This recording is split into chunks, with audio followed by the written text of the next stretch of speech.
እና የዛሬ መልእክታችን ግን ገለል አንበል የሚል ነው። ገለልተኝነትን ከላያችን ላይ እንስበር የሚል ነው። ገለል አንበል፣ ገለል ማለት ሚለውን አብራራለሁ። ክብር ለእግዚአብሔር ይሁን። ገለል አንበል፣ ገለልተኝነት እግዚአብሔር አይወደውም። በ2026 በዘመናችሁም ገለል ያለው ይበቃል፣ 25 ይበቃል፣ አሁን ግን ገለል አትበሉ የሚል ነው። ይህንን ክፍል የምናገኘው ከእግዚአብሔር ቃል ነው። ክፍሉም ሉቃስ ወንጌል ምዕራፍ 10 ከቁጥር 25 እስከ 37 ነው። ምዕራፍ 10 ከቁጥር 25 እስከ 37 ገለል አንበል። ዛሬ የሚሽን ቀን ነው ብላችሁ ቁጠሩት። ዛሬ የራሳችንን ለሚቀጥለው ዘመን የምናስታጥቀበት፣ በቀደም እያነቃቃን እያጽናናን በር ከፍታለሁ እያለን ነበር። እግዚአብሔር አሜን ነው። የዘገየ ነገር ይመጣል እያለን ነበር። እግዚአብሔር እያወራ ነበር። አሁን ደግሞ ሚሽን የሚሰጠን ጊዜ ይመስለኛል። አስተውሎ ለሰማ ሰው የዛሬ ቪዥኑን ይቀበላል። ቃሉን አነባለሁ። እንደዚህ ይላል። እነሆ አንድ ሕግ አዋቂ ሊፈትነው ተነስቶ፣ ሉቃስ 10 25 እና ያነበብኩት አሁን። መምህር ሆይ፣ ሁላችሁም ጥቅሳችሁን አውጡ፣ ባይብላችሁን አውጡ፣ ሞባይሎቻችሁን ዲቫይሶቻችሁን አውጡና እነሆ አንድ ሕግ አዋቂ ሊፈትነው ተነስቶ፣ መምህር ሆይ የዘላለም ሕይወት እንድወርስ ምን ላድርግ አለው። እርሱም በሕግ የተጻፈው ምንድነው? እንዴትስ ታነበዋለህ አለው። ቁጥር 27 እርሱም መልሶ ጌታ አምላክን በፍጹም ልብህ፣ በፍጹም ነፍስህ፣ አገኛችሁት፣ በፍጹም ኃይልህ፣ በፍጹም ሐሳብህ ውደድ፣ ባልንጀራህንም እንደ ራስህ ውደድ ነው አለው። ኢየሱስም እውነት መለስህ፣ ይህንን አድርግ በሕይወትም ትኖራለህ አለው። እርሱ ግን ራሱን ሊያጸድቅ ወዶ ኢየሱስን ባልንጀራዬ ማን ነው አለው። ኢየሱስም መልሶ እንዲህ አለው፣ አንድ ሰው ከኢየሩሳሌም ወደ ኢያሪኮ ወረደ፣ በወንበዴዎችም እጅ ወደቀ። እነሱም ደግሞ ገፈፉት፣ ደበደቡት፣ በሕይወትና በሞት መካከል ትተውት ሄዱ። ድንገትም አንድ ካህን በዚያ መንገድ ወረደ፣ አይቶትም ገለል ብሎ አለፈ። አይቶትም ገለል አየው፣ ግን ምን ብሎ አለፈ? ገለል ብሎ አለፈ። እንዲሁም ደግሞ አንድ ሌዋዊ ወደዚያ ስፍራ መጣና አይቶት ገለል ብሎ አለፈ።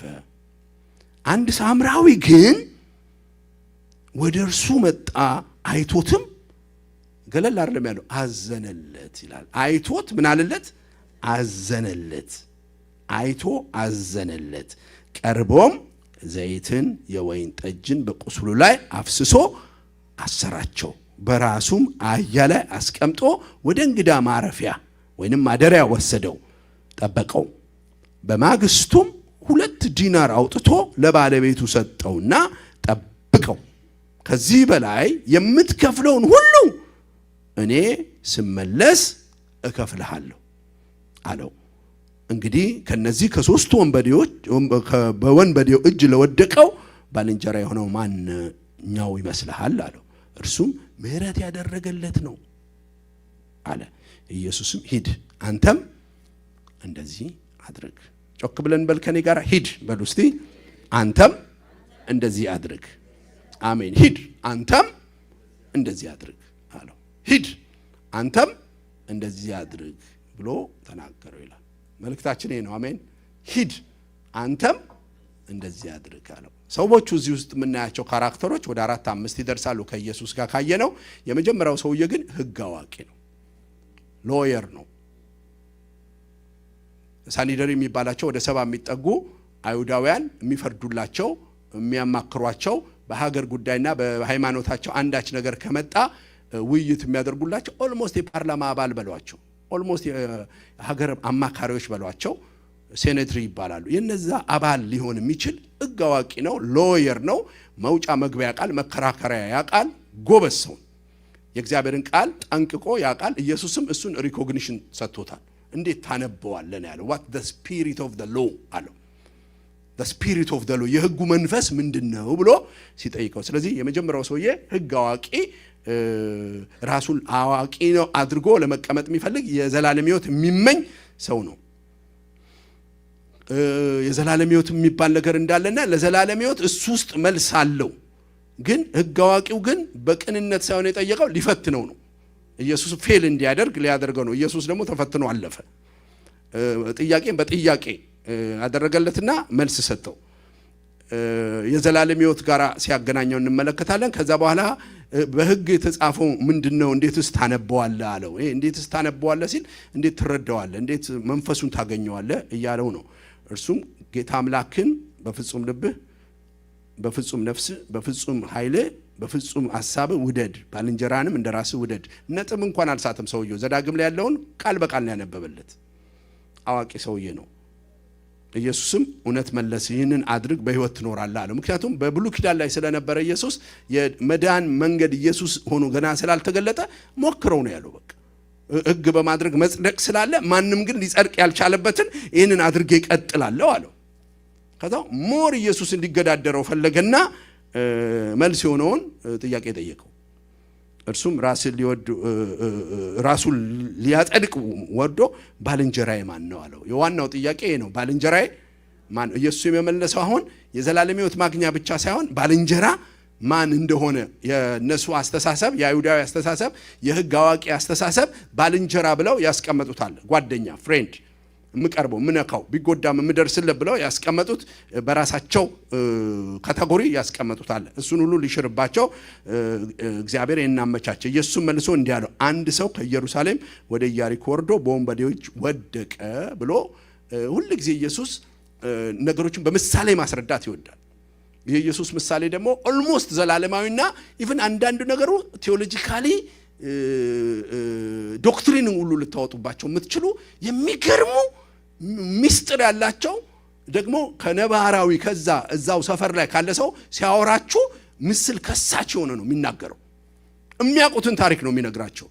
የሚያወጣው ራሱ አንድ ገበሬ ነበር ካለ ገበሬ ለሚያውቅ ሕዝብ ነው የሚለው። አንድ ነጋዴ ነበር ሲል ንግድ የሚያውቅን ሰው ነው የሚለው። አንድ እንስሳ ነበረች ሲል እንስሳ የሚያውቅ ሰው ነው የሚለው። እዚህ ጋር የሚያውቁትን ነገር ነው የሚነግራቸው። አንድ ሰው አላቸው። እሺ ያሉት ከየት ወረደ?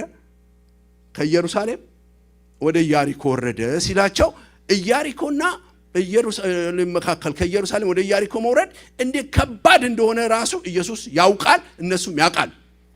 ስለዚህ የሚነግራቸው ታሪክ ብቻ ሳይሆን እውነት ነው። የሚታወቅ ታሪክ ነው የነገራቸው። የሚያውቁትን ታሪክ ነው ያወራቸው። ወይንም ደግሞ ሊሆን የሚችል ታሪክ ነው ያወራቸው። ለምሳሌ ባደጋችሁበት ሰፈር በጣም አደጋ የሚባል ሰፈር አታውቁም? የራሳችሁ በኖራችሁበት ሰፈር የማታልፉበት ሰፈር ያለው አለ እንደሱ ማለፍ በዚህ ሰፈር ሲመሽ ማጅራ ከዚህ ሰዓት እስከዚህ ሰዓት ሴት ልጅ ቀርቶ ጎረምሳ እንኳን የማይሄድበት ሐረር አለ እንደሱ አይነት። አትሂዱ የሚባልበት ሁላችንም በየሰፈራችን ባደግንበት አለ። እኔ ባደግኩበት ቦታ እሪ በከንቱ የሚባል አለ። እሪ በከንቱ የሚባለው ከፒያሳ ትንሽ እየቆልቆል ስትል ነው እና አሮን ቤት ልትደርስ ስትል ማለት ነው። እሪ በከንቱ በጣም ከባድ ነው። ፒያሳ ላይ ሆናችሁ ኤሬንኮ የሚባል ኬክ ቤት አለ። ከሱ ትንሽ ወደ ታች ዘቅዘቅ ስትሉ እሪ በከንቱ ይባላል። ምን ማለት ነው? ትጮዋለህ፣ የሚደርስልህ ሰው የለም። ስሙ ነው በቃ ይሰፈሩ። እኔ ደግሞ እንደ ድንገት ሆኖ የመጀመሪያ ቸርቼ አባት የሚወስደኝ እዛ ነበር። ልጅ ሆነን እሪ በከንቱ። ስለዚህ ኢየሱስ ያላቸው ምንድነው? አንድ ሰው ከፒያሳ ወደ እሪ በከንቱ ሲሄድ ነው ያላቸው። ያውቁታል። እሪ በከንቱን ሁሉም የሚያውቀው፣ እንዲያው እኔ የማውቀውን ነው የምነግራቸው። እሪ በከንቱ በጣም ችግሩ ምንድነው? ከፒያሳ እንደዚህ ሆናችሁ ስትወርዱ በጣም ቁልቁለት ነው። ከዛ ወንዝ አለ፣ ትልቅ ወንዝ ነው ያለው። እዛ ጋር ማጅራትህን መጥቶ ወይ የሆነ ነገር አድርጎ የሄደ ሰው ልታገኘው አትችልም። ኦልሬዲ ወንዝ ውስጥ ነው የሚገቡብህ። ሰፈሩ ጢሻን፣ ትንንሽ ቤቶች ነው ያሉት። ከዛ ወደ ድሮ ቄራ ይገባል። ምንም ነገር ወስደውብህ፣ ወርቅ ቢወስዱብህ፣ ህይወትህን ቢወስዱ ማግኘት አትችልም እነዛ ሰዎች።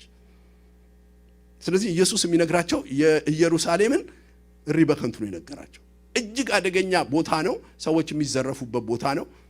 ካደገኝነቱ የተነሳ እንደውም የሞት መንገድ፣ የደም መንገድ ይባላል ሌላ ስሙ። ያቺ መንገድ የደም መንገድ ነው የምትባለው። ሰማችሁ? የምን መንገድ? የደም መንገድ። ሰው ሁሉ ሄዶ ይመለሳል የማይባልበት ሰፈር። ባል ሄዳለሁ እዛ መስመር ላይ ካለ ሚስትየው ተኝታ የማታድርበት፣ ልጅ በትምህርትም በህይወትም ሄዳለሁ ካለ የማይተኛበት መንገድ ነው። የምን መንገድ? የደም መንገድ። በሉ እስቲ ጮክ ብላችሁ የደም መንገድ አላላችሁም? እንደገና በሉት እስቲ። የሞት መንገድ ነው፣ የሞት ቀጠና። ለዚህ ነው ዳዊት በሞት ጥላ መካከል እንኳን ባልፍ አንተ ከኔ ጋር ነህ ሲል፣ ሞት ጥላ የሚባል የሆነ ሻዶ ኖሮ አይደለም። ሞት እንደዚህ ያየኸው የምትሄድበት ሰፈር አለ፣ መሻገር የማትችልበት። መንገድ ማለት ነው። ይሰማል። በስደት ብዙዎቻችን መንገድ አቋርጠን የመጣን እንኖራለን። በሊቢያ በምናምን ሰው ማይሻገርበት የሚባላቸው ከባድ መንገዶች አሉ። በሱዳንም በሊቢያ በተለያየ መንገድ አልፎ የመጣ ሰው ስላለ ይሄንን ለእናንተ ማብራራት ለቀባሪው ማርዳት ነው።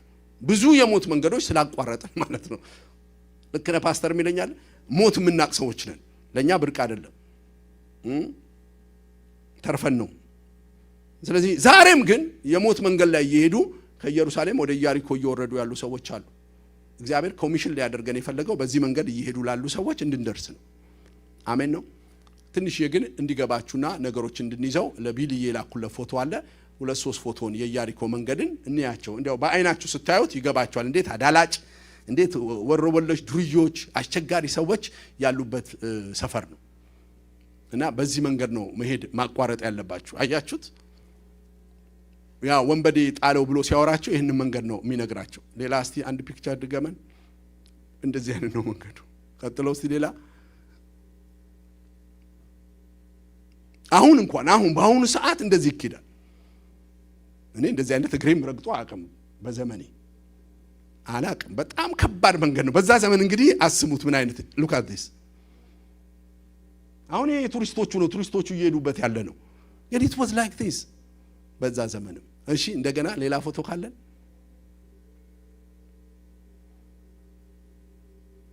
ካለን እኔ አሁን በቅርብ እንሄዳለን ብዬ ስላሰብኩኝ ኢየሩሳሌም ስንሄድ ከምናየው መንገድ አንደኛ ይሆናል። እስራኤል መሄድ የሚፈልጋለ ከኔ ጋራ እግዚአብሔር በኢየሱስም ደጅ ይክፈትላችሁ። አሜን በለኝ። ገንዘብ ይስጥ። ኢየሱስ ወክ ያደረገበት ቦታ የምንሄድበት ዘመን በግሩፕ አብረን ቻርተር አውሮፕላን ሆነን ሞልተን እንሄዳለን። አሜን ያለ ተሳፍሯል። አሜን ያለ ተሳፍሯል።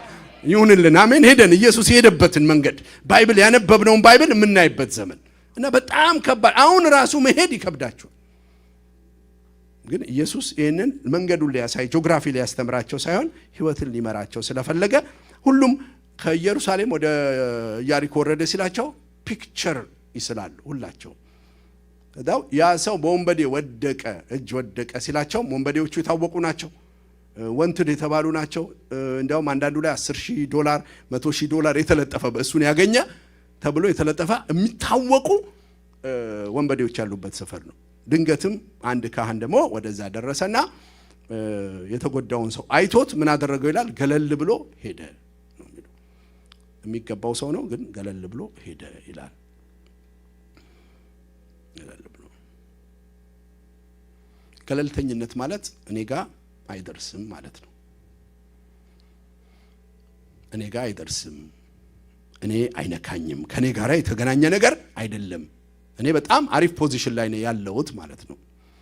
ገለልተኝነት ማለት ከወደቀ ከተጣለ ነገር ይልቅ የቆመ ነገር ጋራ ያለ በህይወት ያለ ነገር ጋር ለመተባበር መወሰን ማለት ነው።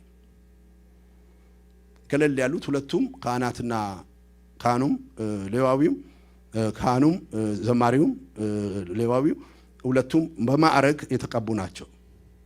እግዚአብሔርም የሚጠብቅባቸው ማህበረሰብም የሚጠብቅባቸው ናቸው። ከዋናው ስራቸው ዋነኛው ይሄ ነው፣ የወደቀን ሰው ማንሳት ነው።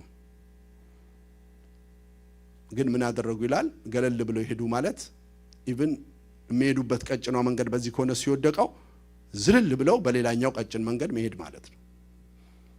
ተፈናጥሮ ወደዛኛው መሄድ ማለት እንዳይነካኝ እንዳረክስ እሱን ከነካውኝ የሚመጣውን ኮንሲኩዌንስ አልቀበልም ማለት ነው። ገለልተኝነት ማለት ካንተ እይታና ካንተ ጆሮ ማራቅ ማለት ነው። አንድ ነገር ገለልተኝነት ማለት የሰው ቤት እየተቆፈረ እየሰማ ጎረቤት ማለት ነው እኔ ጋር አይደርስም ብለ ዝም ብሎ መተኛት፣ ብርድ ልብስን እንደገና ማድረግ፣ ጆሮ ላይ እንዳውም ጥጥ መወተፍ ማለት ነው። ኦሬዲ የጎረቤት ነገር እየተቆፈረ እኛ ምንም አያገባንም ብሎ መቀመጥ ማለት ነው። በዚህ ዘመን የማያቸው አገልጋዮችም ተገልጋዮችም ህዝቡ እግዚአብሔር የባረከው ህዝብ ነው፣ እግዚአብሔር ያከበረው ህዝብ ነው። ግን ገለልተኝነት የነገሰብን ይመስለኛል። እግዚአብሔር በዚህ መልእክት ገለልተኝነትን ለብ ማለትን ከኛ ላይ ሊያወጣ ፈልጓል። ገለልተኛ ማለት በእግዚአብሔር እውነት ላይ በእግዚአብሔር ትእዛዝ ላይ ግልጽ አቋም አለመያዝ ማለት ነው። የኔ ኃላፊነት ነው ብሎ አለመያዝ ማለት ነው።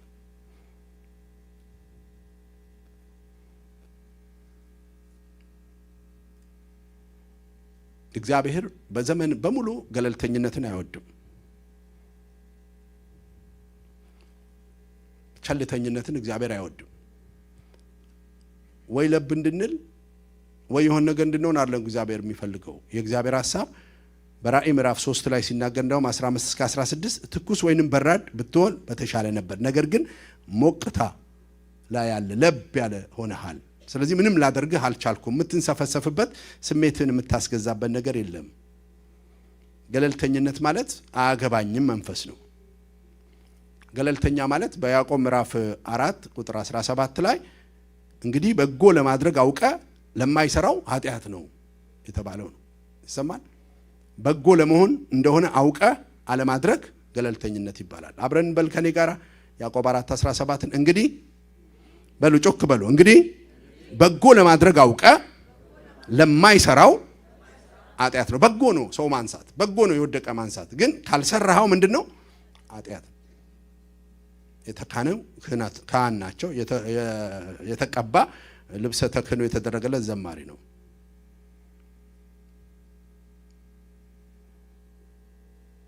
ገለልተኛ እንድንሆን የሚያደርገን የመጀመሪያው ነገር መንፈሳዊ ድካም። መንፈሳዊ ስንድደክም የራሳችንን ነገር ብቻና ብቻ ስለሆነ የምናስበው አያገባኝ መንፈስ ውስጥ እንገባለን።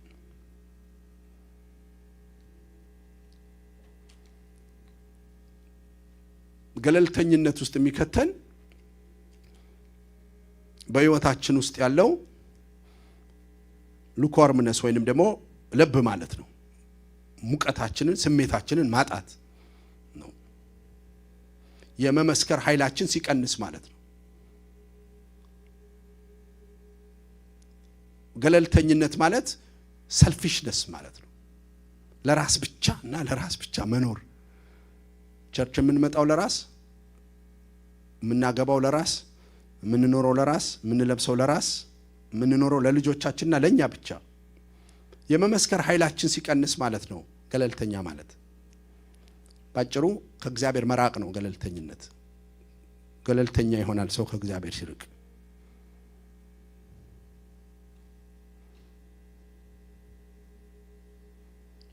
ይህ ሰው ከኢየሩሳሌም ወደ ኢያሪኮ ወረደ ሲል ወደ ከፍተኛ የህይወት አደጋ ቁልቁለቱን ተያይዞታል ማለት ነው። ሊሞት ደርሷል ማለት ነው።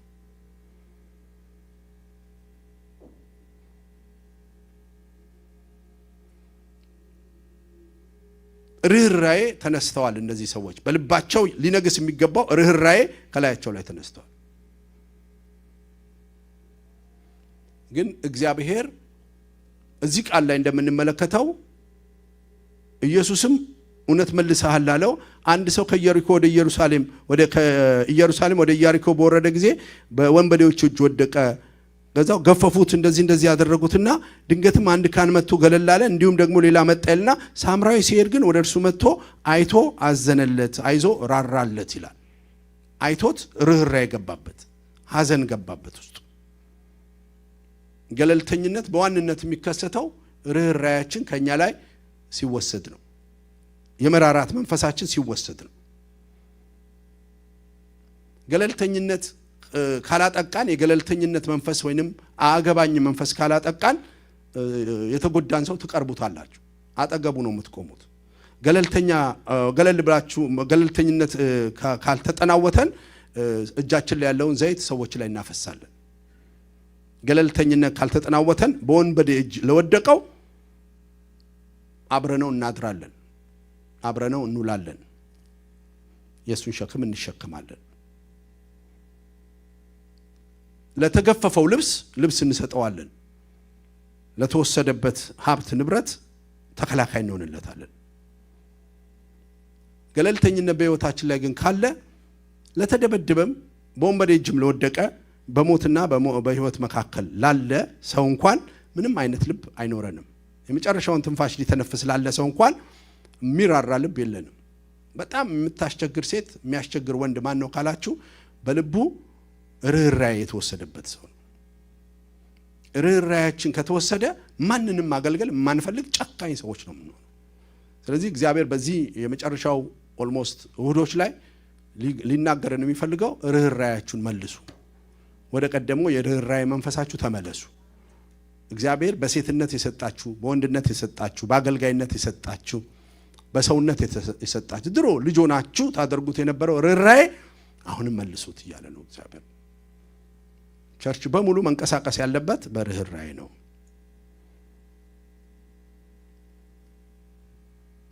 ወገንተኝነት፣ ሰፈርተኝነት፣ የኔ ሰፈር፣ የኔ ጓደኛ፣ የኔ ብሔር፣ የኔ ወዳጅ ብሎ ከማለት ይልቅ ማታቁትን ሰው ለመርዳት ተዘርጉ እያለ ነው እግዚአብሔር።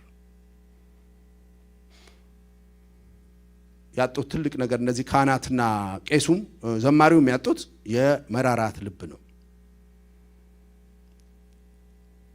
መራራት ልብ ስላጡ በህይወታቸው የነበረው ነገር በሙሉ ሊሰጡ የሚገባቸው የነበረው ሊመዘገብላቸው የነበረው ነገር ሁሉ ተወሰደባቸው። ስለዚህ እግዚአብሔር ሊያወጣን የሚፈልገው የሚራራ ልብ ይስጠን። ብዙዎች በዚህ ሰዓት ከኢየሩሳሌም ወደ ኢያሪኮ እየሄዱ ነው። አሁን ራሱ በመንፈሴ የማያቸው እዚህ ጉባኤም ያሉ በህይወታቸው በብዙ ውድቀት ውስጥ ያሉ ሰዎች ይኖራሉ። ይህንንም የሚሰሙ ሰዎች አሉ። ማን ነው ከኛ መካከል ደጉ ሳምራዊ መሆን የሚችል? ማን ነው ለዛ ሰው ለወደቀው ሰው መድረስ የሚችል? ይፈትናቸዋል እግዚአብሔር። አምጥቶ ነው የሚፈትናቸው፣ አሳይቶ ይፈትናቸዋል። ያኔ ነው የምትታዩት። ለራሳችን የምናወጣው ወጪ በጣም ብዙ ነው። ለኪሳችን፣ ለልብሳችን፣ ለኑሯችን፣ ለልጆቻችን ምንም አይመስለንም ስናወጣም we don't care። ልክ ግን ደጉ ሳምራ እንትን የተመታው የተደበደበው ሰው ጋር ስንደርስ ግን ስስታሞች እንሆናለን። ሳክሪፋይስ ማድረግ አንችል። ከዚህ የተነሳ ማብራሪያ እናበዛለን። ይሄ ሰው ማብራሪያ አልፈልግም። ይሄ ሰው ሪስክ ውስጥ ነው ራሱን የከተተው። የሚገርማችሁ መጀመሪያ ያደረገው እንደ አንድ ሳምራዊ ማለት በሁለት አባትና እናት የሚወለድ ማለት በአንድ ጎኑ አይሁዳዊ ነው፣ በአንድ ጎኑ ደግሞ ሶርያዊ ነው። በእነሱ መካከል ደግሞ በአይሁድና በሳምራዊ መካከል ደግሞ ህብረት የለም። ያን ለማወቅ ዮሐንስ ወንጌል ምዕራፍ 2 ሄዳችሁ ታነቡት። ያቺ ሴት ምዕራፍ 4 ያቺ ሴት ኢየሱስ በሳምራዊና በእኛና በአንተ መካከል እኮ ምንም ጓደኝነት፣ ቤተሰብነት፣ መልካምነት የለም ነው ያለችው። አንድነት የለም በእኛ መካከል። ስለዚህ እኔ ሳምራዊት ከመሆን ሴት ጋራ እንዴት አብረኸኝ ትቀመጣለህ የሚል ትልቅ ጉድጓድ ሰርተው ነው የተቀመጡ። ስለዚህ በህይወታችን ትልቅ የሃይማኖት እንትን ተደርጎብን ገለልተኛ ሆነ። ሳምራዊ ግን ምን አደረገ አለ? ሄደና ዘይቱን አፈሰሰበታል። ዘይቱን አፈሰሰ። ሄደና በዛ ዘመን ሕክምና ስለሆነ የወይን ጠጅ ይዞ ነበረ በትንሽ ብልቃጥ ነገር፣ እሱንም አፈሰሰበት። ቁስሉ እንዲጠግግለት አደረገ። ክብር ለእግዚአብሔር ይሁን። እሱ ብቻ አይደለም፣ እንዳውም በማግስቱም የሚል ስላለ አብሮት አደረ። ከወደቀ ሰው፣ ከተቀጠቀጠ ሰው፣ ከተገረፈ ሰው ጋራ ከሶስተኛው ቀን የምታገኘው ድኖ ነው የምታገኘው። በተሰበረ ማታ ግን ስታገኘው ሲጮ ነው የሚያድረው። ይሄ ሰውዬ እንቅልፉን ሁሉ ሳክሪፋይስ አደረገ። ከዛ በኋላ ምን አደረገ? የሚችለውን ቁስሉን ካደረገለት በኋላ ዛሬ የትኛው ሰው እንደሆነ አላውቅም፣ የትውልዱን ቁስል ለመንካት ፈቃደኛ የሆነ ሁላችንም የምንፈልገው የትውልዱ ሰርግ ላይ መገኘት፣ ድል ላይ መገኘት፣ ድግስ ላይ መገኘት ነው። ይሄ ሰው ግን የተገኘው ምን ላይ ነው? የዚህ ሰውን ቁስል ላይ ነው የተገኘው። እንዳውም ባንዴጅ አደረገለት፣ ልብስ አደረገለት። አዶኖ ደጉን ሳምራዊ እዚህ ላይ ብታደርግልኝ ደስ ይለኛል። ይሄ ትምህርት በጣም ዓለምን ሼክ ያደረገ ነው። የኢየሱስ ምሳሌ ነው። ግን ይሄ የዓለም ፖለቲካ ውስጥ ሁሉ የገባ ብዙዎችን የፈወሰና ልባቸውን ለትልልቅ ለወንጌል ስራ ለእርዳታ ያነሳሳ። እንዲያውም በአሜሪካን ሀገር አንዳንድ ስቴቶች ደጉ ሳምራዊ ሆናችሁ ካልተገለጣችሁ ቅጣት ሁሉ አሉ። ለምሳሌ የተወሰኑ ስቴቶች 5 አህል የሚሆኑ ስቴቶች እዚህ ሀገር የሆነ ሰው እየሞተ እየተጎዳ ያያየ ካልደረስክለት በወንጀል ሁሉ ትጠየቃለህ። የደጉ ሳምራዊ ምን ስላላደረክ አገልግሎ ስላልሰጥ ከዛው ሕጉ ራሱ የሚባለው የደጉ ሳምራዊ ሕግ ነው የሚባለው። ይሰማል? እስቲ ሰማኝ። ይሄንን የደጉ ሳምራዊ ሕግ ብለው ሕጋቸው ላይ ያስቀምጠውታል። ስለዚህ ያንተ እርዳታ እየተገባው የማታደርግለት ሰው እየታየ ከሆነ ትጠየቃለህ።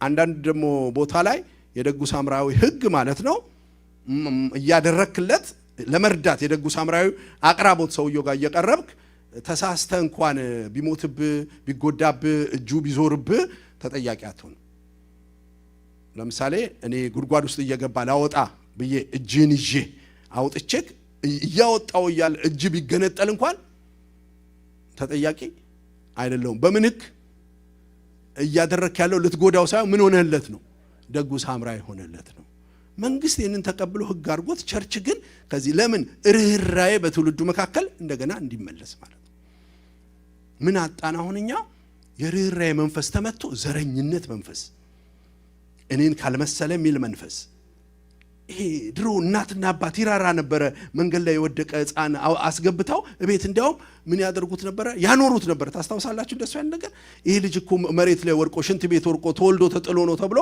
እናንተ ቤት ያደገ ወንድም አላችሁ እህት አላችሁ ያጎት ልጅ አላችሁ አይደል ግን ከእናንተ አልተወለደም እንዴት የድሮ ሰው ሰፍሳፋ እንደነበር የት እንደጠፋብን አላቅ አሁን ግን እህቴ ካልሆነች ልጄ ካልሆነ ከኔ ጋር በደም ካልተመሳሰለ እኔ ቤተሰብ ላይ ካልተወለደ በስተቀር የሚል ነው ይሄ ሰው ግን ቤተሰቡ ይሁን ቤተሰቡ አይሁን አያውቅ ሪስክ ነው የወሰደ እንዳው እዚህ ሰውዬ ጋር ሲቀመጥ የሚሰማኛለ ሜቢ በሞትና በምን መካከል ነበር የሚለው እንዳው እንግሊዘኛው ስታነው half dead ነበር ነው የሚለው ግማሽ ነገሩ ሞቷል ወይንም ደግሞ በሞትና በህይወት መካከል ያለ ሰው ማን ነው የሚነግረኝ እዚህ ውስጥ ሊሞት ያለ ሰው ጋር ከተገኘህና ቢሞት አንተ ምንድነህ የመጀመሪያ ተጠያቂ አንተ ነህ ለማስረዳት ራሱ አስረው ነው የሚያብራ እንትን የሚሉ ተጠያቂ ነው የሚሆነው ምን አይነት ሪስክ እንደወሰደ ልነግራችሁ አልችልም ሳምራዊ ነው አይሁዳዊነት አለበት በራሱ የሚያከብሩት የራሳቸው ራሱ መስገጃ ቦታ አላቸው ሳምራውያን ታሪክ ተናጋሪ ላለመሆን ነው መልእክት ለማስተላለፍ ነው ሰሞኑን እግዚአብሔር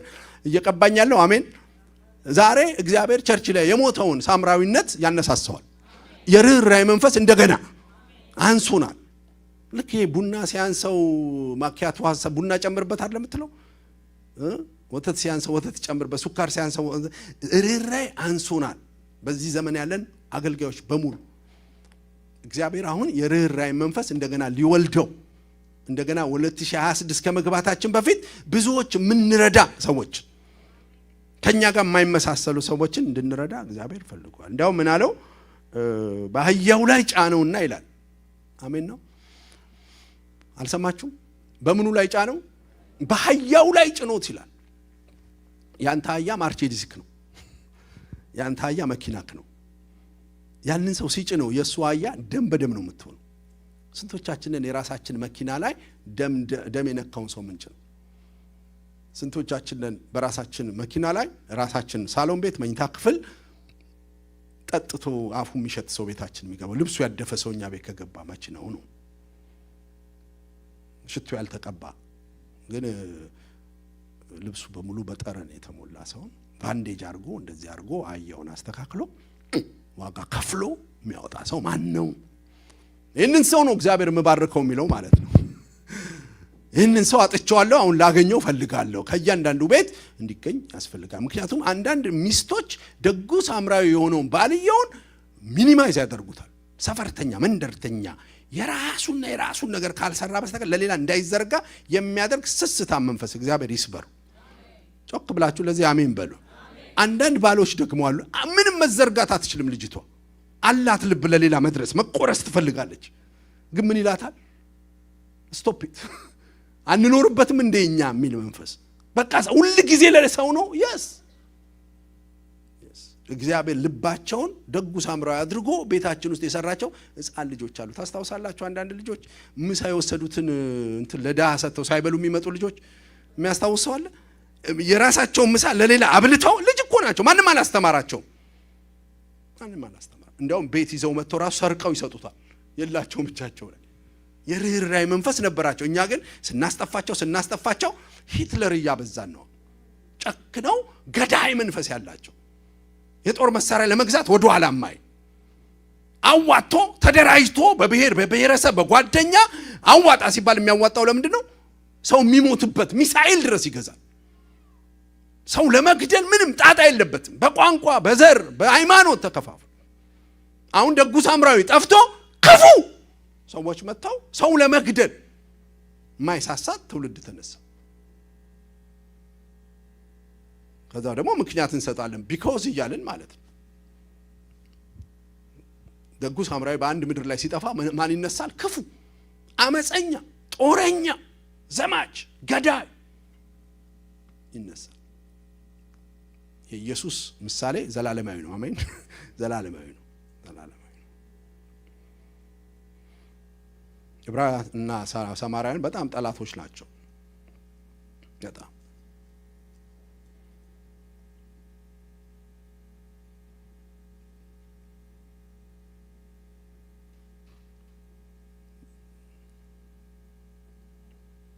ከጠላትነታቸው የተነሳ መልሱን ራሱ ስትጠብቁና ስትሰሙት ከነዚህ በወንበዴ እጅ ለወደቀው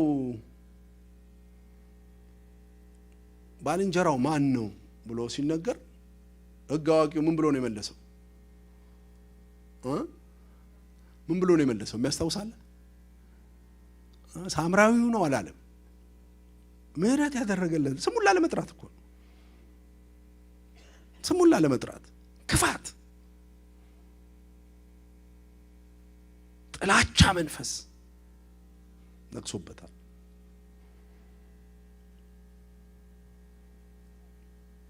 ሃይማኖታቸው፣ ካልቸራቸው ምክንያቱም አንድ አይሁዳዊ ሬሳ ከነካ ስለሚረክስ ይሙት አያውቅም። 4፣ 5 ቀን 10 ቀን ከስራ ይስተጓጎላል። የመንጻት ጊዜ ማድረግ አለ። እሱን ሳክሪፋይስ ማድረግ አልፈልግም። ወይዘር ትንፋሹን እንኳን መለካት ከነካው ስለሚረክስ ሃይማኖቱ ስለሚበልጥበት። እግዚአብሔር ግን የሰው ህይወት ይበልጥበታል። ያ ግን ቀረበና ይላል። አሜን። እስቲ ቀረበና በሉ አንድ ጊዜ አላላችሁም? እንደገና ቀረበና በሉ እስቲ። ጎናችሁ ያለው ሰው በርኩት። የመቅረብ ዘመን ይሁንልህ ዓመት በሉት። የመቅረብ ዘመን። አሜን። ምን የሆነውን ነው የምንቀርበው? ሀብታም አይደለም፣ የተማረ ሰው አይደለም፣ የታወቀ ሰው አይደለም፣ ፌመስ ሰው አይደለም የቀረበው። ምን አይነት ሰው? የወደቀን ሰው ቀረበው ይላል። እግራችሁን በኢየሱስም ይፈውስ እግዚአብሔር። መኪናችሁን በእግዚአብሔር ይፈውስ። ወደ ተቸገሩት፣ ወደ ወደቁት መቅረብ፣ ወደ ወደቁት መቅረብ።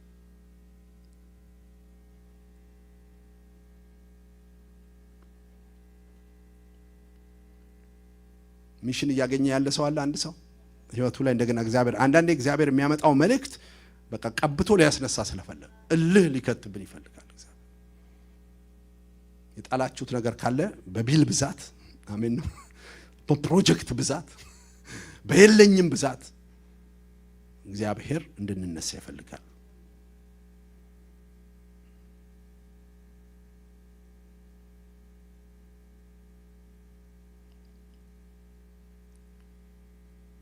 ከሩቅ አትጀምሩ። ከዝማሬ አገልግሎት ውስጥ ያሉ ወንድሞች መካከል የተጎዳ ካለ እሱ ላይ ዘይት ማፍሰስ፣ አሜን፣ ወይን ጠጅ ማፍሰስ። በጸሎት አገልግሎት መካከል የተጎዳች እህት ካለች፣ በቸርች መካከል የተጎዳ ወንድም እህት ካለ፣ አሜን ነው። ሩቅ አይደለም፣ የተጎዳው እዚሁ መሃላችን አለ። ልቡ ያዘነበት ወንድሞች የቧጠጧት የገደሏት በወንበዴ እጅ ምን አለ ወደቃል። በክፉ ወንድሞች የወደቁ ሰዎች አሉ። አጠገባችን ያለችዋ በህይወት የተጎዳችዋ፣ በባል የተጎዳችው፣ በሚስት የተጎዳው፣ ከናንተ ብሔር ውጪ ሆኖ፣ ከናንተ መልክ ውጪ ሆኖ፣ ከናንተ ጓደኝነት ውጪ ሆኖ ዋጋ ከፍለን፣ እስቲ አሜን በሉ። ዋጋ ከፍለን። ስንቶቻችሁ ታስባላችሁ የሰውዬ ነጋዴ እንደሆነ? እኔ ማስበው እንደሱ ነው። ካህን አይደለም፣ ዘማሪ አይደለም፣ ነጋዴ ይመስለኛል። አያ ያለው የሚጓዝ ያለው የጫነው ነገር ያለው ሰው ይመስለኛል። እና የሆነ ዓላማ አለው፣ ቢዝነስ ቻይና እየበረረ ይመስለኛል። በአያ በረራ ማለት ነው። ቻርተርድ አያ ዋጋ ከፍሎ ቢል ከፍሎ ትኬት ቆርጦ እየሄደ ያለ ይመስለኛል። አቋርጦ ሲቀመጥ ከሱ ጋር ምን እያጣ ነው? እዛ ቢዝነሱን እያጣ ነው፣ ስራውን እያጣ ነው፣ ነገሩን እያጣ ነው። ምክንያቱም መጨረሻ ላይ ሲጨርስ ራሱ ያለው እንደዚህ ነው፣ ካንተ ጋር ይደራለሁ። አሜን። የምታወጣውን ወጪ ስመለስ ምን እልሃለሁ? እከፍልሃለሁ። የሚሄድበት ጉዳይ አለው። አንድ ቀን ቆይ ብሎ ቴክስት አድርጓል፣ መልእክት ልኮላቸዋል። ቆያለሁ፣ ማልችልበት ክፉ አጋጣሚ ያጋጥሞኛል፣ እሱን ሶሉሽን ሰጥቼ ነው የምመጣው ነው ያላቸው። ከዛው ሎንግ ተርም ፕሮግራም ነው የሚያወጣለት ደግሞ ለሰውየው። አሜን። ሎንግ ተርም እርዳታ። ጎናቸው ያለው ሰው በርኩልኝ፣ ረጅም እርዳታ ነው አንተ የምትረዳው በሉት። ታቋቁማለህ ሰው በሉት። አንተ የረዳው ሰው ይቆማል በሉት። አሜን። አንተ ያገዝከው ሰው ስመለስ አለው ምን እላለሁ? እከፍልሃለሁ አለው። ብዙዎቻችን እርዳታ የለመድነው እንዴት ነው? እንዲወርውረን 50 ሳንቲም። የኔ ጓደኛ ነው ድሮ 50 ሳንቲም ነበር ድፍን የነበረው ኢትዮጵያ 50 እና እጅ ተያይዘው ያሉት 50 ሳንቲም ነው። ስሙኒ ነው 50 እንደዚህ እጅ ተያይዘው ነውና ጓደኛዬ ነው እንደዚህ ኪሱ ገባና ሳንቲማው እንትን የሰጠ መስሎትና ሳየው እንዲህ ሲወረውረው አየር ላይ 5 ሰዎች ተያይዘዋል ሊመልሰው። ምክንያቱም እሱ መስጠት የፈለገው 5 ሳንቲም ነው። ይሄ ደበ ስንት ነው? አየር ላይ ሰዎቹ ተያይዘው ሲያይ ማለት ነው። ርህራሄያችን ከሳንቲም ወርወር አይበልጥ። አናቋቁም። ይኑር ያ ሰውዬ አይኑር፣ ቀጥሎ ይጽናና ይባረክ፣ የጀመረው ሲጋራ ይተወው አይተወው የማውቀው ነገር የለም። ዳንኤል አሁን ስታይ እየባረኩኝ ልሂድ፣ ተስማሙልኝ፣ እሺ በሉ። እግዚአብሔር ማቋቋም የምትችሉ ቤት ለሰው እንድትሰሩ አሜን በሉ። የለም አሁን ግን ይኖርሃል። የዛንን ልብ ነው ያለኝ ፓስተር የሚለኝ እጁን ያንሳና ልባርክ። ማቋቋም የምትችሉ ስመለስ እከፍላለሁ የምትሉ የማንንም እገዛ የማትፈልጉ ራሳችሁ ዲናር አወጣና ከፈለለት። ስመለስ ምን አደርጋለሁ? ያወጣ ወጪ ካለ እኔ ነኝ ምከፍለዋል። ሎንግ ተርም ፕሮግራም አዚዞ ልመርቃችሁ እሺ በሉኝ። ከርህራሄያችሁ የተነሳ በእናንተ ኮሌጅ የሚጨርሱ ልጆች ይኑራችሁ። ከርህራሄያችሁ የተነሳ የታመመ ሰው ጤነኛ ሆኖ ይሄድ። ከርህራሄያችሁ የተነሳ ትልልቅ ሐኪም ቤቶች ክፈቱ። ከርህራሄያችሁ የተነሳ ትልልቅ ቸርች ክፈቱ። ከርህራሄ የተነሳ አንድ ድሃ ቤተሰብ አንስተ አንድ ጥግ ላይ አድርሰ አሜን። በቃ ካሁን በኋላ ቆማችኋል። ደስ አይልም? የዚህ አይነት ሎንግ ተርም የሆነ አገልግሎት ሰጠው። ከዛው ምን ይላል? ለጠባቂ ሰጠውና አለ። እስቲ በሉ ከኔ ጋር ለጠባቂ ሰጠውና።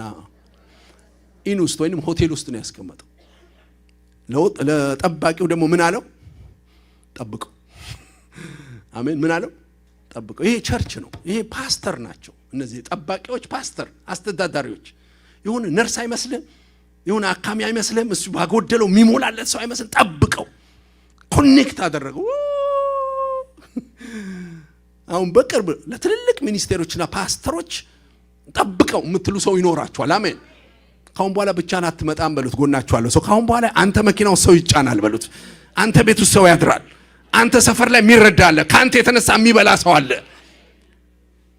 2026 ከተሻገርን ደጉ ሳምራይ ሆኖ ያሻግረን እግዚአብሔር። በቃ ካሻገርከኝ እግዚአብሔር ለቤቴ ለኑሮዬ ለጓዳዬ ብቻ ሳይሆን የሆነ የተጎዳ ሰው አይተ ይሄ የሚሽን ቀን ሲጨርስ ኢየሱስ እንደዚህ ነው ያለው፣ እንግዲህ ሂድና አንተም እንደሱ አድርግ። የኔ ትንሽ ለየት ያለ አሰማም አለ። ኢየሱስ ያለውን ቃል ሁሉ ጊዜ በኢኮ ሰማዋለሁ።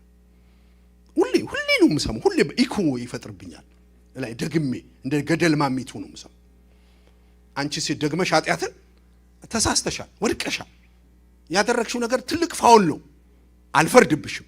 ደግመሽ ግን ሁሌ ሰማዋለሁ። እሱ ስተቴን ሳይሆን የሚቆጥረው ነገን አሁንም የሚለው ደግመህ ይህን አታድርገው ሳይሆን ሂድና እንደሱ አድርጋለሁ።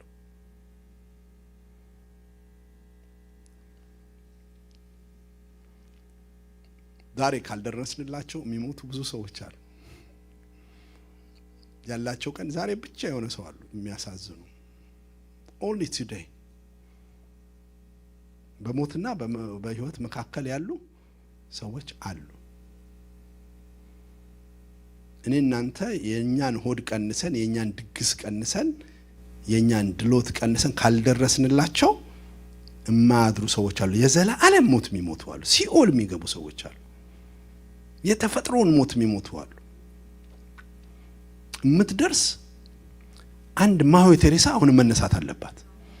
የሚያዝን ልብ ያላቸው የራሳቸውን አንድ ቀሚስ ለብሰው ትውልድ የሚረዱ ሰው፣ ህዝብ የሚረዳ ሰው። ቸርች ለዛ ነው የተሰራቸው።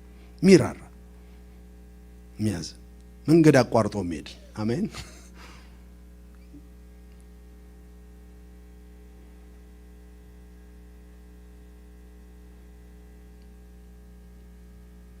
ወንበዴዎቹ ካራቁ ተመልሰው መተው እሱ እንደሚደበድቡት ታውቃላችሁ። ሰፈሩ ሴፍ አይደለም፣ አካባቢው ሴፍ አይደለም። እሱ እንዳውም የተሻለ ነው። ዛሬ በመንፈሳዊ ሕይወት ብትመለከቱት ገፈፉት ይላል። የጸጋ ልብሳቸው የተገፈፉ ትላንት ዘማሪ የነበሩ አገልጋይ የነበሩ የእግዚአብሔር ጸጋ የነበረባቸው ታላላቅ የእግዚአብሔር ሴትና ወንድ ባሪያዎች የነበሩ የተገፈፉ ማዕት ናቸው። ልብስ የሌላቸው የጸጋ ልብስ የሌላቸው እንደ ጠፋው ልጅ ታሪካቸው የተበላሸ የትልልቅ ፓስተር ልጆች አገልጋይ ልጆች አንድ ራይ ግን ያወጣቸዋል እነሱ። ስንቶቻችሁ ናችሁ የሞተ ሰው የምታውቁ ሲሞት ሊሞት ሲል የምታውቁ ከሐኪሞቹ ሌላ አይተሽ ታውቂያለሽ? ፍሪ የሚሞት ሰው እጅሽ ላይ የሚሞት ሰው ይዘሽ እንደሽ ታውቂያለሽ? እንዲህ የሚሞት ሰው ይዞ የሚያውቃል እዚህ ውስጥ? እንዴት ነው የሚለው? አረን ከእግሩ እየቀዘቀዘ አረን በአፍንጫ ስለገባ አሁን የምትቀጥለው ልትወጣት ነው። ይህ ሰውዬ የደረሰለት መች ነው ብሎ በዛው ድርግም ምን ይልስል። እግዚአብሔር ለሆነች እስትንፋስ አንተ ሊልክ ፈልገዋል። ለሆነች እስትንፋስ ልታልቅላለች፣ ለዘላለም ልጠፋ ላለች፣ ከምድርም ሕይወት ከዘላለም ሕይወትም ልትቆረጥ ላለች ሊያደርስ አንድ ስልክ፣ አንድ በአካል መገኘት አንተ ካልተገኘ ያ ሰው ይሞታል። እግዚአብሔር አንተ ሊልክ እኔ ነኝ እኔን ላከኝ የሚል አንድ ሰው እግዚአብሔር እየፈለገ ነው። አንድ መልእክት። እዚህ ነው ከዚህ በፊት እንደነገርኳችሁ አንድ ሚኒስተር የሚታወቅ የኢትዮጵያ ሚኒስተር ነው። ሚኒስተር ልክ የግብርና ሚኒስተር የምን እንደሚባል ወንድሙ ታሞ ሐኪም ቤት ተጠራ። ሮጦ ሲሄድ ሐኪም ቤት ወንድምየው ታሞበታል እና የተነገረው ክፍል ላይ ሲደርስ ወንድሙ የሚኒስተሩ ወንድም የተኛበት አልጋ ላይ ሲደርስ ሲገባ የለም። ወንድሙ ሌላ ክፍል ወስደውታል አሉት። ፊታቸው እየደነገጠ አዝነው ወደዛኛው ክፍል ሊሄድ ሲል እዚህ ጋር ግን የታመመ ሌላ ሰው አየ። ይሄ ደጉ ሳምራዊ የሆነ ሚኒስቴር የኢትዮጵያ ሚኒስቴር በጌታ የተቃጠለ ርህራሄ የሞላው ነበር። ወንድሙን ረሳና እዚህ የተቀመጠውን ሰውዬ መሰከረለት። የታመመ እንደሚያቃስት ጌታ ኢየሱስ ይወድሃል። ደግሞ ሰውየው ታዋቂ ስለነበር ፊቱን አይቶ አውቆታል። ኢየሱስ ነው የሚያዋጣ መዳን በሌላ በማንም ከዚህ በሽታ ፍትፈወስ እንኳን መልሰ ሞት አይቀርም። ግን ጌታን ተቀበል አለው። ጌታን ተቀበለ። አሜን። ከዳው ወደ ወንድሙ ጋር ወጣ ሄደ። ወንድሙ ጋር ሲደርስ ለካ ከዛ ክፍል ያወጡት ወንድሙ ሞቶ ነው። ወደ ሬሳ ክፍል ነው የወሰዱት። ለወንድሙ ትንሽ አለቀሰና ይህንን ሰውዬ እንደ ደጉ ሳምራዊ ተመልሶ መጥቶ ሊያየውና ኮኔክት ሊያደርገው ሲፈልግ ኦሬዲ ሄዷል። የሞት ቀጠና ነበር ያ አይሲዩ የሚባል ቦታ። ደጉ ሳምራዊ ሆኖ ግን ነፍሱን አደረንለት። ዛሬ አንድ ሰው ጋር ብንመሰክር ዛሬ ወደ ጌታ ሊሄድ ይሆናል። ያ ሰው ሳይድን ከሚሄድ ግን እናንተ እናስፈልጋለን። ዋጋ ያስከፍላል። መኪና መንዳት ይኖርብሃል። ነዳጅ ታወጣለህ። ልጆችን ለሰው አስይዘ ሊሆን ይችላል። ግን አንድ ደጉ ሳምራዊ ታሪክ ይሰራል። አሜን ነው። አንድ ደጉ ሳምራዊ እዚህ የተቀመጠ ኤፍሬም አለ። አንዴ በመኪና መገጨት ምክንያት እዚህ ሀገር ልትሞት የደረሰች ሴት ልጅ ፕሮግራም ጨርሰን ከኤፊ ጋር እንሂድ አልኩትና ይዤ ሄድኩኝ ዳውንታውን ሆስፒታል። በህልሜ ደግሞ ማታ አይቻታለሁ። የመድኃኒት እቃዎች ከወዷ ሲወጡ ማን እንደሆነ አላውቅም። እናትየው ግን ከኢትዮጵያ ደውላ ልጄ በመኪና አደጋ በሞትና በህይወት መካከል ያለችው ድረስላት አለችኝ። ፕሮግራም ጨርሰን አብረን ተያይዘን ሄድን። ኤፊ ደግሞ ከካሊፎርኒያ ገና መምጣት ነው። ካሊፎርኒያ መኪና ይሰረቃል፣ ይዘረፋል እና መኪናዬን የሆነ ቦታ ዝም ብዬ አቁሜ ልገባ አሬ መኪና አለኝ። እዚህ ምንም አይሆንም ተው አልኩትና አብረን ገባን። ልክ ስገባ በላዩ ላይ የነበረው በሽታ በሙሉ አስመልሷት ወጣ። አይ ዶንት ኖ ይዛን ቀን ባንደርስ ትሄድ ነበር። ምናልባት የምናውቀው ነገር የለም። ደስ የሚል ነገር ልንገራችሁ። ባይ ዘ ወይ እህቷ እዚህ መታ ነበር፣ ታስታውሳላችሁ? እህቷ አገባቸው። አሜን። ለሰርግ ልጅቷ ሄደች ሀገር ቤት ተፈውሳ እግዚአብሔር በረከት አደረገ። ክብር ለእግዚአብሔር ይሁን። ታሪክ ተሰራ። ምናልባት ያቺ ቀን የኔ መድረስ ታሪክ ሰርቶ ይሆናል። አንድ እንትን ስራ የሚሰራ አንድ ደጉ ሳምራዊ የሆነ ሰው እግዚአብሔር ዛሬ እየፈለገ ነው። ወይኔ ስለማን እንዳወራው እግዚአብሔር ያውቃል። ልጅ ሆኜ አሁንም ልጅ ነኝ። ሰፈራችን አንድ ልጅ ታማለች፣ ለአጋንንት ጸልዩላት ተብሎ ቤት ለቤት እየሄድን እናገለግል ነበር። አንድ ክፍል ቤት ያላቸው በጣም ድሃ ምስኪኖች ችግረኞችና ቤታቸው ልክ ስንገባ አዩኝና በቃ ቤቴ ተፈወሰ አሉ። አሜን። ስገባ ልክ አጋንንቱ ከልጅቷ ላይ ጮኸ። ከዛ በኋላ ሲጮ መናፍስቱ ምን ብሎ አጋለጠ? ሳጥን ውስጥ የሚመለክ ጨሌ ያለ እንደዚህ ያለ አለ። ያወጣ ልጅቷ ተፈወሰች። ያችን ቀን ብናድርግን አንቆ ሊገድል ነበር። አሁን ለምድር መኖር ብቻ አይደለም ልጅ ለዘላለም ሕይወት ራሱ ያንቺ መድረስ ወሳኝ ነው። ዛሬ የደም መንገድ በሉ አላልኳችሁም ቅድም? የደም መንገድ የሚባል ከኢየሩሳሌም ወደ ኢያሪኮ እየሄደ ያለ ዘማሪ ወንድም አለ። ኦሬዲ በሞት መንገድ እየሄደ ያለ ወንበዴ አግኝቶ ምን የሚያደርገው? ትዳሩን የሚነጥቀው፣ ህይወቱን የሚነጥቀው፣ ፕሮፌሽኑን የሚነጥቀው፣ ነገሩን የሚነጥቀው ማዕት ተነጣቂዎች አሉ። ነጣቂ መንፈስ አለ አይደል? ይላቂ ዛሬ ራሱ ያየነው እናንተ የሚገርም አይደል? መነጠቅ በሽ የት ይደርሳሉ የተባሉ ሰዎች ማለት ነው። ስንቶቻችሁ ናችሁ እዚህ ውስጥ የምትመሰክሩልኝ? እኔ አንዱ ነኝ። ኢያሪኳችሁ ላይ ሰው ይላከላችሁ አላችሁ? ደጉ ሳምራዊ ያገኟችሁ አላችሁ? ሰው አላችሁ? እስቲ ያላችሁ እጃችሁን አሳይ። እግዚአብሔር ለኔ ልኮልኝ ነው ያዳ። እኔ እንደሱ ነው የዳንኩት ባይተው። እኔ ዳንኩት በአንድ ደጉ ሳምራዊ ነው አላችሁ? እስቲ ካላችሁ እጃችሁን አሳይ። ሰው ደርሶልኝ የዛች ቀን ባይደርስልኝ ኖሮ አልኖርም ነበር። ደጉ ሳምራዊ አድርጎ አንድ ሰው ልኮልኝ ነው እዚህ የደረስኩት። አስበው ራስህ። በህይወትና በሞት መካከል ሆነን ሟች ነበርን፣ ግን እርራያችን ተወሰደብን፣ ሐዘናችን ተወሰደብን፣ ሰይጣን ሰለበን። ዛሬ እንቸኩላለን፣ ዛሬ አንረጋጋም፣ ዛሬ ሩጫ ነው፣ የራሳችን ነገር ብቻ ላይ ነው ያለነው። ሐዘናችን ሰይጣን ወሰደብን። ሌባው ሊሰርቅ ሊያርድ ሊያጠፋ መጣና ተሳካለት። ይሄ ሰውዬን አየውና ራራለት። አየውና ምን አለለት? ራራለት።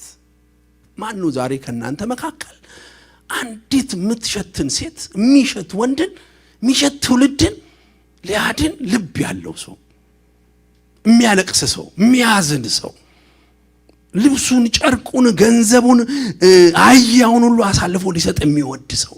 who is that person? ካሻገርከኝ ላልቀረ አሜን። ይህንን ዓመት መሻገሬ ካልቀረ ለሆነ ሰው አድርገኝ። የሆነ ሰው ይብላ በኔ፣ የሆነ ሰው ይጠጣ በኔ፣ ቢሆነ ሰው ይረፍ። ልብ የሚመታው ከማህፀኔ ለወጡ ብቻ ሳይሆን አሜን፣ ቋንቋቸውንም አላውቀው፣ ብሔራቸውንም አላውቀው አሜን፣ ዘራቸውን ቆጥሬ የማልደርስባቸው ግን የእግዚአብሔር ይሁኑ አሜን።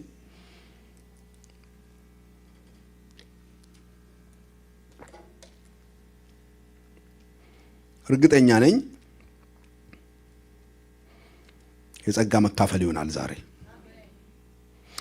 ለብዙዎቻችን ሰው እንኳን ባይደርስልን ኢየሱስ ደጉ ሳምራዊ ሆኖ መጥቶልናል። ሁላችንም በሱ ሃሌሉያ። ያ ወንበዴው አንተ እንደሆንክ ይመስለኛል፣ እኔ እንደሆንኩ ይመስለኛል። ነኝ የሚለኝ ሰው አለ? ያ ወንበዴ እኔ ነኝ። እስቲ ያሳዩ። ያ ወንበዴ እኔ ነኝ። ቆስዬ በነበረበት ጊዜ ሰጥቶ፣ እስቲ አሜን በሉ።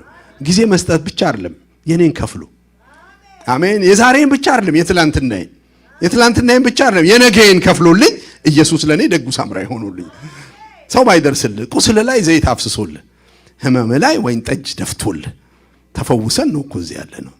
አንተ የተደረገልህ ነው። መጓጓዣ ይሰጠን አሜን። አሁን በሞት እንኳን ወደ ሰማይ ከመላእክት ጋር ምንሄድ በአህያ ሳይሆን በክብር በመላእክቶች። ምክንያቱም አልዓዛር ሞተ ይልና መላእክትም መጥተው ወደ እግዚአብሔር ወሰዱት፣ ወደ አብርሃም እቅፍ ወሰዱት ይላል። መጓጓዣ የተዘጋጀልን ሰዎች ነን። ምን በለው የተዘጋጀልን ሰዎች ነን። ከኔዳ እደር ብቻ ሳይሆን ያለን ኢየሱስ በእኛ ውስጥ አደረ።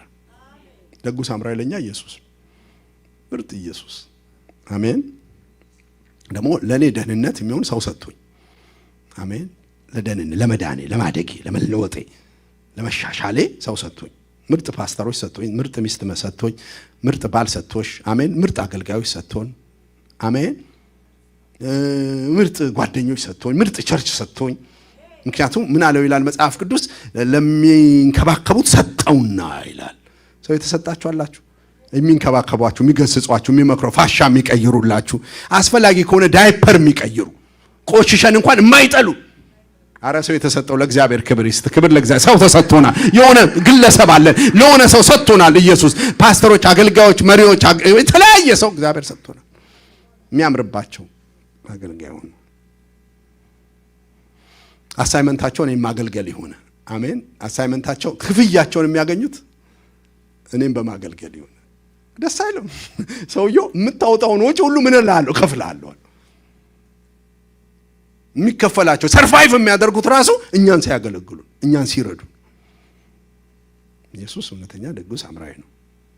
አሜን አሜን።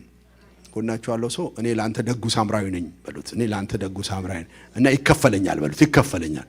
አሜን። ይከፈለኛል። ላንተ ማሳደር የምችል ሰው ነኝ፣ በዛ ደግሞ ይከፈለናል።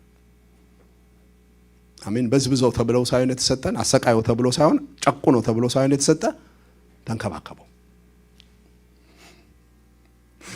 ሰማይ ዜድ የሚሰጡ ሰዎች በሙሉ ምን ልታረጋቸው ነው? ልትንከባከባቸው፣ ጸጉራቸው ልታብስ። አሜን። ያ ያደረበት ሰውዬ የሚገባውን እንክብካቤ የሚያደርግ ይመስለኛል፣ ሲመለስ ስለሚቆጣጠረው ማለት ነው።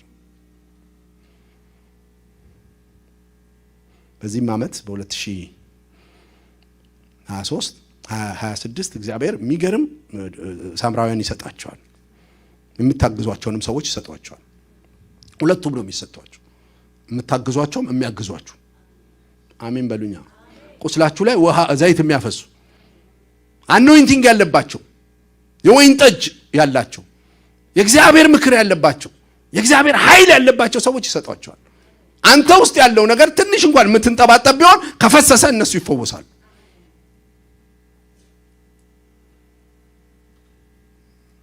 ግን አንዳንድ ሰዎች አሉ፣ ክፉዎች ናቸው።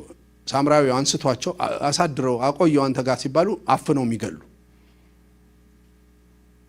ፓስተሮች ለፍተውባቸው፣ ፓስተሮች አገልግለው ወይንም መስካሪ ወንጌላውያን ለፍተው ከጎዳና አውጥተው እስቲ ደህንነት ትምህርት አስተምርልኝ ብለህ ስትሰጣቸው ሰዎች የት እንደሄዱ አይታወቅም። አንዳንዶችማ የዚህ አይነት ባሎችም አሉ። አባትየው በመከራ አሳድጓት እንደ ሲንግል ዳድ ሆኖ ከዛ ላገባት ብሎ በ20 ምናምን ዓመት ያገባታል። አባትየው ተንከባክቦ ነው ያሳደጋት፣ እሱ ደግሞ ጭፍልቅ ያደርጋታል፣ ይበድላታል። እንዲሁ በእንክብካቤ የመጣ ባል በሚስቶች እጅ ይወድቃል። ይሄ ጥሩ አይደል። ብዙ ፓስተሮችና አገልጋዮች ዛሬ ከምእመኑና ከህዝቡ በዝባዥ ሆነው ስታዩቸው በጣም ያሳዝናል። እንክብካቤ የሌላቸው፣ ፍቅር የሌላቸው ጨካኞች ሲሆኑ ደስ አይልም። እውነተኛ መጋቢዎች፣ ደጉ ሳምራዊ ለቤተ ክርስቲያን መሪዎች ምን አድርጎ ነው የሰጠው? ህዝቡን ተንከባከባቸው። መጥቼ ከፍልሃለሁ፣ አሜን፣ መጥቼ አግዛሃለሁ።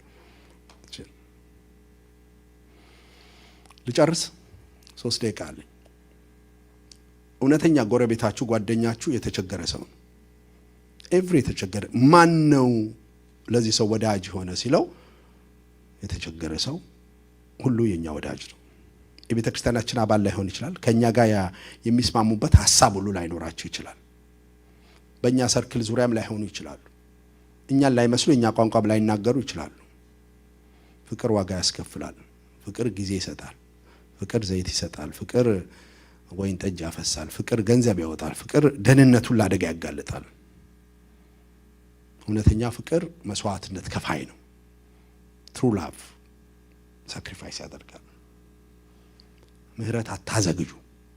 የዛሬ ሳምንት እደውላለሁ አትበሉ። አሜን ነው። የዛሬ ወር እደርስለታለሁ ደሞዝ ስቀበል አትበሉ። የመዳን ቀን አይደለም፣ አሁን ነው። ዛሬ አይደለም፣ አሁን ነው። አሁን ነው። ካደረ ሰውዬ ይሞታል። የተጎዳ ሰው እርዳታ የሚያስፈልገው አሁን እንጂ በኋላ አይደለም። የዘገየ ርህራሄ በሙሉ አለመታዘዝ ነው። እኔ ያጣዋቸው ሰዎች ስላሉ አሁን አዝናለሁ። ሄደ ጸልይላቸው እያለኝ እግዚአብሔር እዘንላቸው አብረሃቸው ሁን እያለኝ ቆይ ነገ ከነገ ወዲያ ሲል አምልጠውኛል። የምጸጸትባቸው ሰዎች አሉኝ። ቤተሰብ አለኝ፣ ወዳጅ የላችሁም እናንተ የምትጸጸቱበት? እኔ ብደርስለን ኑሮ አይሞትም ነበር። እግዚአብሔር ድረስ እያለን እግዚአብሔር እንድንወደው የሚፈልገው የሆነ ሰው አለ። ርህራሄ ሲኖረን የራሳችንን እቅድ እንሰርዛለን። የራሳችን ፕሮግራም ያዛቡብናል። መቼ ነው የእናንተ ፕሮግራም የተዛባው? የያዝከውን ፕሮግራም እቅድ የተውሹ መች ነው? እንዲሄዳለሁ ብለሽ ለሰው ብለሽ እንዲሄድሽው እንደዛ ዳገት ወጣለሁ ብለህ ቁልቁለት ያወረደ መች ነው የዘገየ ነው? መች ነው ለሰው ብለን የኖር ነው? እሱ ለኛ ብሎ ወርዷል። አሜን። ግርግም አድሯል። በሴት ማዕፀን ተገኝቷል። ሞቶልናል። ስለዚህ ፍቅራችን የሚገለጠው በሰበክነው ልክ ሳይሆን በረዳነው ልክ ነው። አንዴ ብቻ ግን እርዳታ አድርጎ መለየት ሳይሆን የረጅም ጊዜ እርዳታ፣ ሰውየው እስኪቆም፣ አሜን፣ እስኪያገባ፣ አገልጋይ እስኪሆን፣ ሚሽነሪ እስኪሆን ድረስ መርዳት። ገንዘባችንን፣ ጊዜያችንን፣ ፕሮግራማችንን፣ ዘይታችንን፣ ወይን ጠጃችንን፣ ሴፍቲያችንን ሁሉ ልናጋለጥላቸው የሚገባ ሰዎች አሉ። ስለዚህ በአካል መገኘት እነሱ ጋር ያስፈልጋል። በኬሮፍ ብቻ ሳይሆን ርህራይ፣ ስሜታችንን መጋራት አለባቸው። ማልቀስ መጀመር አለ፣ መነካት መጀመር አለብን። የሕክምና እርዳታ ማድረግ አለብን። መጓጓዝ አለብን። ለነሱ ማጓጓዝም አለብን። ድጋፍ መስጠት አለብን።